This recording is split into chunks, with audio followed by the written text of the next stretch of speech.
Hey, what's going on, guys? You're watching Sneaker News on YouTube, and today we're taking a closer look at one of the biggest releases of 2020. That's the Air Jordan 1 Retro High OG Dark Mocha.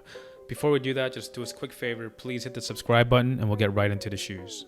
So Air Jordan 1 Retro High OGs have not lost any steam as of yet. It's still one of the most coveted shoes on the planet, and today we get to take a look at one of the most anticipated Air Jordan 1 Retro High OG releases of 2020, and that's the Dark Mocha. And a lot of that popularity has to do with a guy named Travis Scott, which we'll explain in just a little bit.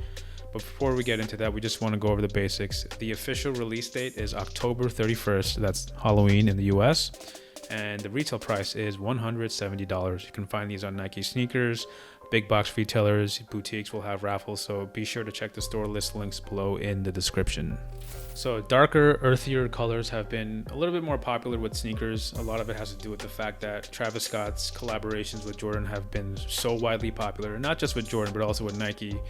His Air Jordan 1 Retro High OG and Air Jordan 1 Lows and the 6s and his Air Force 1s and even his 270s have all been skewed towards earthier, brown, sail, tan, stuff like that. So that hue has been pretty popular with sneakers, and that's why this Air Jordan 1 has been one of the most coveted and most anticipated shoes of 2020. And we first learned about them in late 2019, and a lot of the sneaker info leakers deliver that information. A lot of the mock-ups were quite wrong. They were basically just guesswork. So just a quick note, again, not a knock on them, but a lot of the mock-ups that you see, they're not necessarily accurate. They're just giving you an educated guess of what it's supposed to look like. But now that we have official images, we can just give this a quick, straightforward description.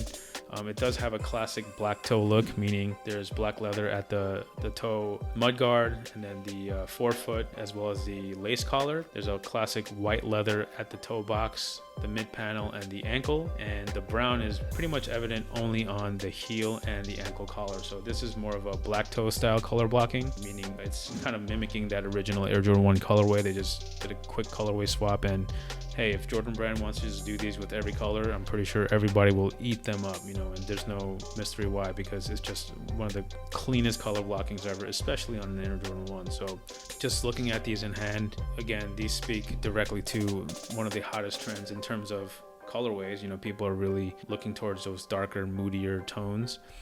You won't really see a lot of bright colorways, although Jordan Brand is clearly delivering on all cylinders in terms of what colorways people want.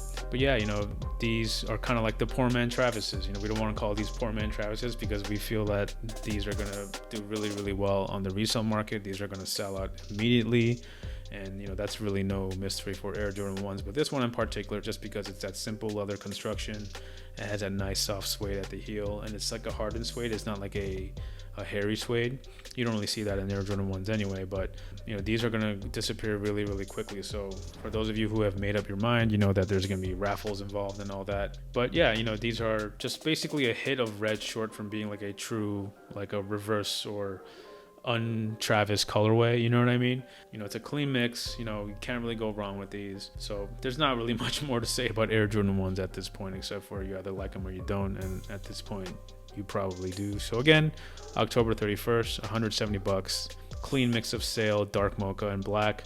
And again, check the links below, check the description below for full release information. We're going to have a store list where you can enter as many raffles as you can, because you're going to need all the help you need in order to get these at retail. And if you probably want them at resale, we think they're going to start at the very least at $300. It's just a really attractive colorway. It kind of goes with everything. So yeah, we hope you enjoyed this video. Leave us a comment below if these are the best Air Jordan 1s of the year, or if you want to nominate another previous release from 2020.